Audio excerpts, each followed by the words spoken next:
Hey, make sure you check the date below, because if it's before July 26th, 2019, we are giving away an Amazon Fire TV Smart TV from Insignia. It's 55 inches. It's a great TV. You want to get in on this. So check the description below. Click on the link to see how you can enter. Get a bunch of entries for that. And don't forget to subscribe, because we do giveaways like this all the time.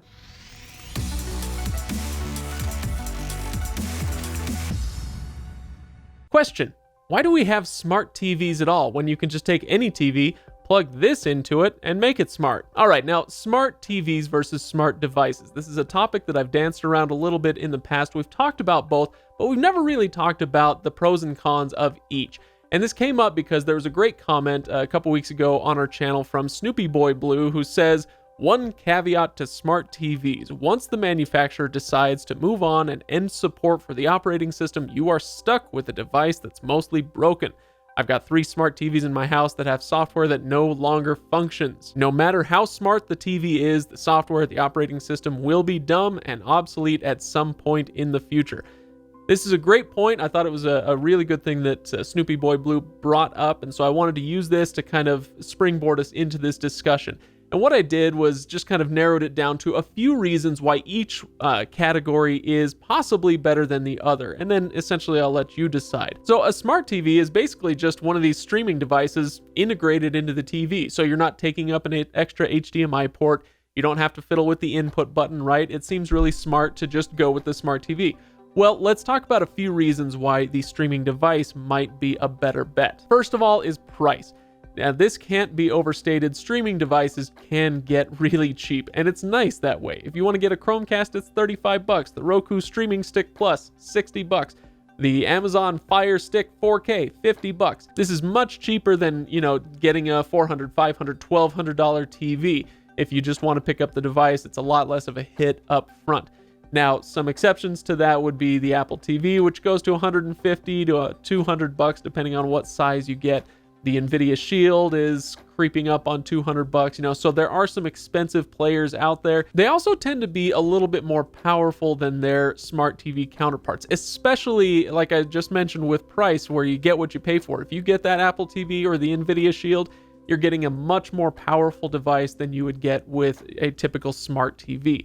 This matters if you do gaming. If you like to game on your device, then that is going to be very helpful to have a more powerful device. Now, this may not matter too much to the average user, but to a power user, for instance, somebody who watches a lot of NCAA March Madness, they can split screen using their Apple TV and watch several different NCAA games at once. It's a pretty cool feature and something that you won't find on your typical smart TV. Honestly, you won't find that on your lower end streaming devices either, but getting a streaming device gives you that option of getting something that's more powerful than you would get otherwise. Lastly, and this kind of goes along with price, something like this is much more replaceable. It's much easier to try out. So if you're thinking to yourself, I've heard a lot about Roku, or I've heard a lot about Amazon Fire TVs, then you can try it out with a cheap streaming device and just give it a shot, see if you like it, and then maybe you get something else in the future, an upgraded device or a smart TV running that platform.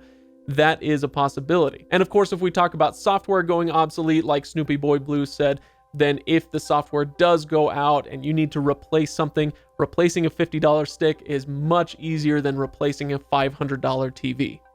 Now, on the other hand, there are reasons to get a smart TV instead of a smart device. For instance, if you already know what platform you like, I'm a big fan of Roku. I went out and bought a Roku TV because I knew I liked that platform, and so it's worked out for me really well for the last couple of years.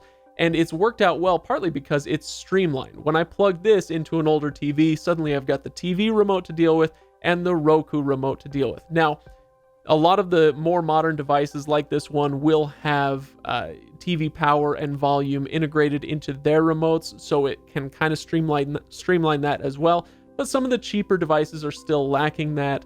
Some TVs don't necessarily support that, so you're guaranteed to have a much more streamlined experience with a smart TV.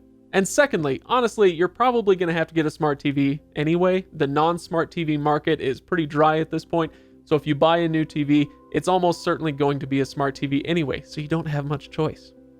And let's talk about price as well. Now, I talked about how cheap these are, but honestly, smart TVs these days are so cheap that you may not feel very locked in anyway. You can get a smart TV for 300, 400, 500 bucks, and these are decent TVs. Yeah, if you want to get to the premium level, the really nice Samsung TVs or something like that, it can run you $1,000, $1,500, $2,000 if you get something really, really nice. But if you're a more casual user, then you're going to be looking at that $400 to $600 range for a decent TV.